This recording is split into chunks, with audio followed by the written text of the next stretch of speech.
bienvenidos a otro capítulo de Café y Libros. Hoy vamos a estar estudiando el libro El egocentrismo, el origen de toda tristeza de Andrew Womack. ¿Por qué leer este libro? Realmente es importante leerlo porque Dios nos confronta, el Señor nos confronta y nos daremos cuenta si estamos nosotros viviendo consumidos en nuestro ego. Entonces, por eso es importante que nosotros lo leamos. Cuando Jesús iba a morir, le dijo a sus apóstoles, a sus discípulos, que Él iba a volver al Padre. Y los apóstoles lo que hicieron fue ponerse tristes. ¿Por qué?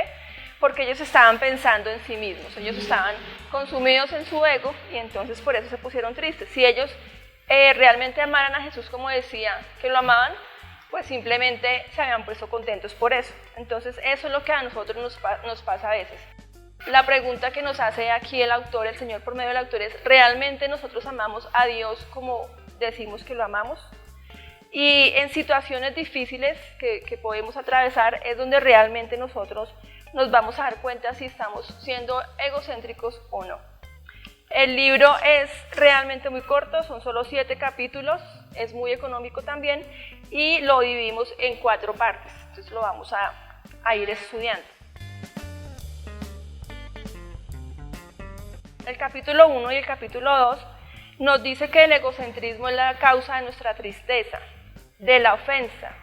¿Por qué? Porque nosotros realmente la carne siempre se ha querido magnificar y por eso, o eso causa que nosotros andemos en tristeza, andemos enojados, andemos deprimidos. ¿Por qué? Porque le damos más gusto a la carne. Una persona egocéntrica se enoja fácilmente, o sea, es un punto para uno darse cuenta si está siendo egocéntrico o no. Todos nosotros nacimos siendo egocéntricos. Cuando uno nace, un bebé, pues es egocéntrico porque todo gira alrededor de él. Pero el problema es que seguimos siendo egocéntricos a medida que crecemos y pensamos que todo gira alrededor de nosotros y hacemos berrinches cuando realmente las cosas no pasan como nosotros queremos que pasen. El capítulo 3 y el capítulo 4 nos habla acerca de ser héroes con una actitud sobria y ser humildes, o la humildad religiosa, que es la falsa humildad realmente. Nos habla acerca de que Dios desea que nosotros ejerzamos dominio propio y empecemos a negar el ego.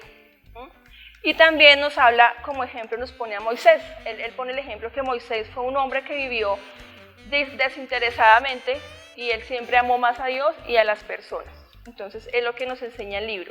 También nos dice que el ego hace que nosotros imaginemos cosas que realmente no pasan alrededor de nosotros o en nuestra vida, y eso hace que nos hagamos daño por estar pensando en cosas que realmente no suceden.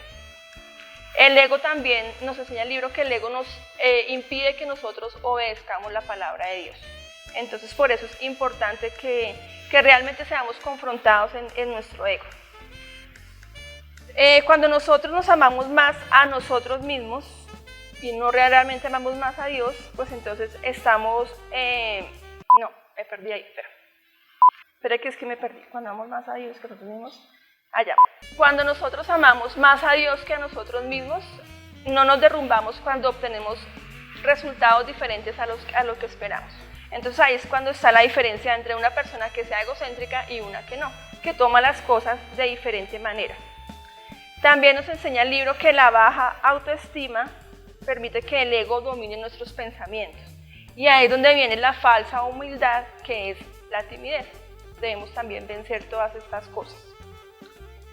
El capítulo 5 y el capítulo 6 nos habla acerca de ser evangelizadores egoístas y nos enseña acerca del amor de Dios, que es sin egoísmo. ¿Qué quiere decir eso? Cuando nosotros hacemos cosas para recibir el reconocimiento de alguien, estamos siendo egoístas porque estamos pensando en nosotros mismos. Entonces, si esto está pasando en nuestra vida es porque estamos andando en egocentrismo.